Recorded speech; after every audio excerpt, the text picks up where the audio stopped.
Capital Bowl 17 marked the fourth consecutive appearance by the Tuggeranong Tornadoes in ACT Gridiron's championship game, and their quest to break a 9-year title drought began strongly, running back Matt Moroney capping off Tuggeranong's first offensive possession with a 3-yard touchdown run. The Woden Valley Gladiators were making their first ever Capital Bowl appearance and weren't overawed as Stuart Duncan ripped off a 52-yard touchdown run through the heart of the Tornadoes defence to tie the score at 7-all late in the first quarter.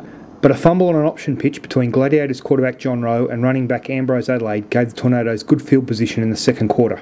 Now, Tuggeranong line up two receivers to the left, send Mitchell Catton in motion to the same side for a trips look, and then run a reverse back to the right. Michael Radicic got the ball down to the 7-yard line after a gain of 19 yards. The next play, the Tornadoes line up in the same formation, they're on the same motion, but quarterback Steve Finlay hits Catton on a wheel route in the left corner of the end zone for a touchdown. The extra point looked doomed with a horrible snap, but kicker Cameron Dixon, who's playing in his 7th Capital Bowl, scooped the ball up and headed for the right corner of the end zone. He made it, and the Tornadoes lead 15-7. The Gladiators answer on the next drive when Rowe pump fakes short, then goes deep for a 51-yard touchdown pass to Chris McKenzie. The two-point attempt failed, leaving the halftime score at 15-13 in favour of Tuggeranong. The Tornadoes opened the third quarter by taking the kick-off and marching downfield. From the 3-yard line, Finlay threw his 16th touchdown pass of 2009, a league record, with this effort to Chris Pappas via a tip from Gladiators cornerback Josh Staley.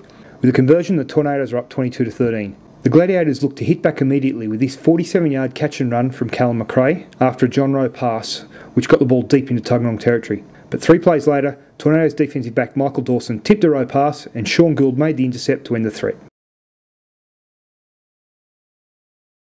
But a play on Tuggeranong's next drive ended up being the turning point of the game, as Tim MacArthur, who was playing as a single deep safety, picked off a Finlay pass and ran it back 35 yards for a touchdown.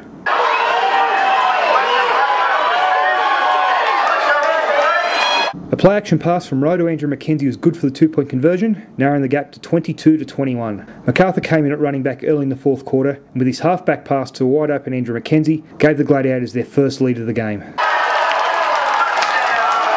Ambrose Adelaide got the 2-point conversion, and the men in green were up by 7. The Tornadoes had 2 drives to respond. The first got to the Gladiators' 24-yard line before a sack by Larry Stevenson set up an unsuccessful 4th and 18. The second ended on 4th down with 40 seconds remaining. It meant that the Gladiators, winless the previous 2 seasons and 0-3 to start the 2009 season, were champions on the back of a 6-game winning streak. We started very slow this year and we had such a great tail end to it. And the last few games have been very hard. Firebirds really brought it last week, and Tornadoes really brought it today, and at times it looked very grim. Tim MacArthur was named Capital Bowl MVP with a team-leading 5 solo tackles and the game's 2 biggest plays. Tim's interception was huge, and that's probably part of the reason why he's got Capital Bowl MVP. One of our goals in D all year has been to score. We haven't done that until today.